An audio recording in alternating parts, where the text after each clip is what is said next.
Nous continuons la technique sur les blocages. Nous voyons aujourd'hui le blocage que j'appellerais le blocage absorbant.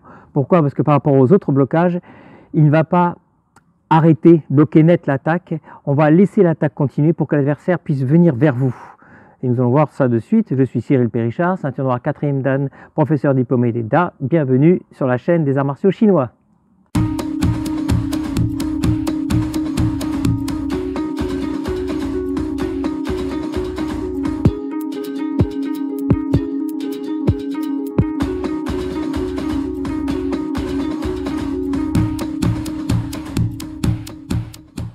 Donc voyons cette technique d'absorption, c'est-à-dire blocage absorbant. D'ailleurs, si quelqu'un a le nom en chinois, eh bien, vous me le mettez en commentaire, ça profitera pour tout le monde, et moi-même, parce que je n'ai pas trouvé en chinois. Et j'ai jamais eu cette technique-là en chinois, même avec mon maître, jamais. Donc, on va démarrer. Vous allez démarrer comme d'habitude en posture Wuji, hein, pour ceux qui découvrent, hein, vous allez le découvrir là. Donc Wuji, pieds joints. Je fléchis Hi sur les talons, donc pivot, et pivot sur les pointes de pied. Alors donc vous voyez, en Wuji, c'est à peu près largeur d'épaule. Hein, si vous avez besoin d'un peu plus large, vous pouvez. Soyez bien stable toujours, vos genoux mi-fléchis. Mes mains vont être au niveau des côtes flottantes. Et je vais démarrer ce blocage. Donc ce blocage, qui est vraiment une technique pour dévier les frappes, hein, on est bien d'accord, dévier. Il va falloir bien comprendre que ici, donc vous avez votre plan médian, comme d'habitude, ce plan médian là important, pensez-y toujours quand vous travaillez, ce plan médian, vous le coupez ici avec la partie donc, interne donc, de votre avant-bras, hein, côté pouce, ici.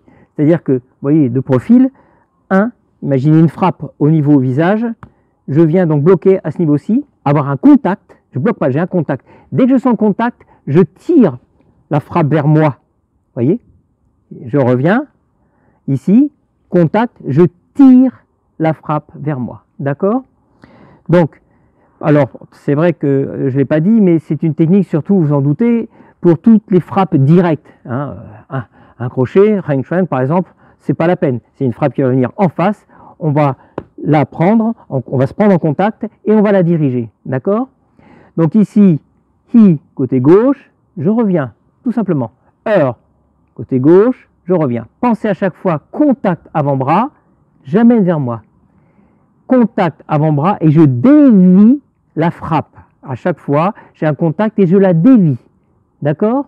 C'est tout simple. Ça, c'est à travailler au début pour bien sentir, pour ceux qui n'ont pas l'habitude, en pensant toujours à votre plan médian. C'est-à-dire que vous coupez le plan médian, qui correspond à la frappe, et vous l'amenez vers l'extérieur, ce qui vous permettra après de rentrer à l'intérieur.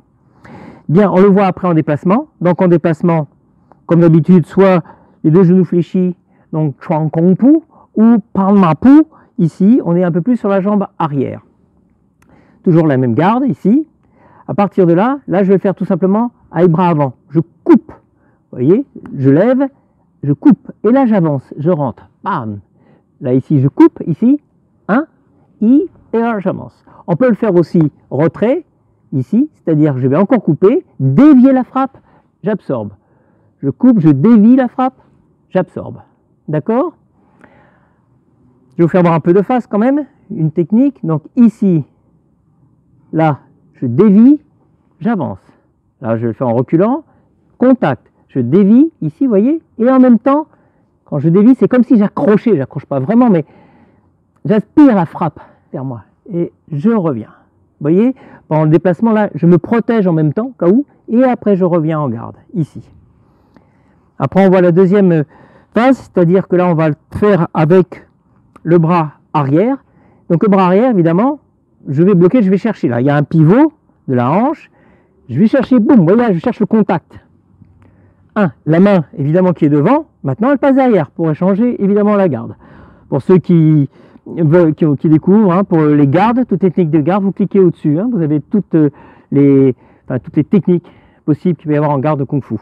Donc ici, je bloque et j'amène vers moi, je repousse. Je bloque, quand je dis bloque, je me mets en contact. Je ne bloque pas vers moi, hein, c'est faux quand je dis je bloque, je mets en contact, et ici, je reviens, je pousse. Pareil, j'aspire là, ici, et je reviens. Alors, je reviens, d'accord? Donc aussi de face, pareil. Je fais mon blocage avec le bras arrière, ici, j'amène, je reviens de suite. Je fais mon blocage avec le bras arrière, j'amène vers l'arrière, et ici, je fais mon blocage, je dévie, j'insiste. D'accord? Donc pensez dans vos blocages, quand vous avez l'habitude, après, amusez-vous à être un petit peu plus vif. J'ai mon mouvement ici, vous voyez ce mouvement-là, et j'amène. Et en même temps, vous voyez là, ici, d'accord, donc votre mouvement doit être bien tonique après. Quand vous commencez à avoir l'habitude, vous entraînez à gauche, à droite, et vous arrêtez pas pour avoir ce mouvement tranquille. Parce que la semaine prochaine, évidemment, comme d'habitude, on va voir les applications. On verra des applications par rapport avec ce blocage. D'accord? Bon, eh bien, comme d'habitude, bon entraînement chez vous. Et je vous dis à la semaine prochaine pour les applications. N'oubliez pas. Merci.